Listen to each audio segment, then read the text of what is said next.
In this video, we're going to cover the basics of a constitution and why it's important for your club. All committee members should have a good understanding of the constitution, also referred to as the rules of your club. Here are some of the questions to ponder before we get started. Do you know why your club needs a constitution? What is the purpose of a sports club constitution? Under what circumstances do you think that your constitution may need to be updated? The two most common types of governance structures for not-for-profit organisations in Queensland are incorporated associations and public companies limited by guarantee. Most Queensland clubs are established under the Associations Incorporation Act 1981, which we'll refer to as the Act. As this is the most common legal structure, this video will refer to incorporated associations. Incorporation gives an organisation the powers of an individual. This means that it can own assets, hold bank accounts and insurance policies, enter into contracts like leases, and sue and be sued, all in its own name. An incorporated association is therefore a legal entity in its own right, separate from its members.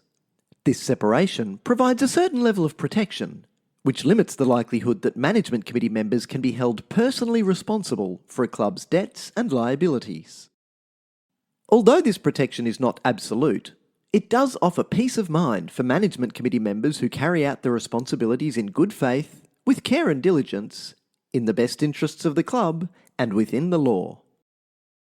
To receive the benefits of being incorporated, your club must follow certain rules that link with the Act.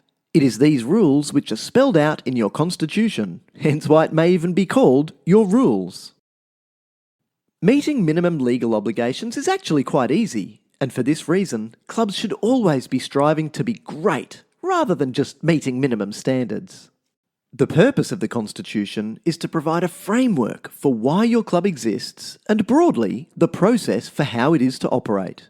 It covers aspects such as membership, management committee structure, meetings, and financial management. The Constitution doesn't need to go into detail about day-to-day operations. That's usually addressed in more operational documents, like bylaws or an operations manual. You can also see the Constitution as a contract between the club and its members, as it addresses their rights and obligations. It provides one point of truth for the club's rules, and it should be readily accessible, particularly for clarification to avoid disputes and conflict. There are many reasons why it's important to review your constitution, such as whenever there are major changes to your club, or to ensure that it aligns with the Act, including any updates to the Act that may have occurred since your constitution was last updated. It's therefore a good idea to revisit your constitution about every 5 years. As a committee member, you must always act in accordance with the constitution, so it's important that you have read and are familiar with its contents.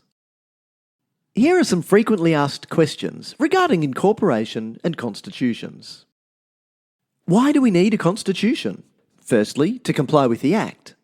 Secondly, your constitution is a single point of truth that provides clear rules on how your club is governed, including general meetings, management committee structure, and membership types. What are the model rules? The model rules are a standard set of rules available from the Office of Fair Trading, which a club can adopt as its constitution. Apart from some specific sections, the model rules must be adopted in their entirety. How do we change our rules? Any change to an incorporated association's constitution requires approval of 75% or more of the club's eligible voting members who are present and voting at a general meeting. The changes do not take effect until lodged and registered with the Office of Fair Trading. Updating your constitution is a great opportunity to take a deep dive into how your club runs. By focusing on the people who will use the document, the process of the review itself will often identify opportunities to improve your club's structure, governance, member protection, and operational practices.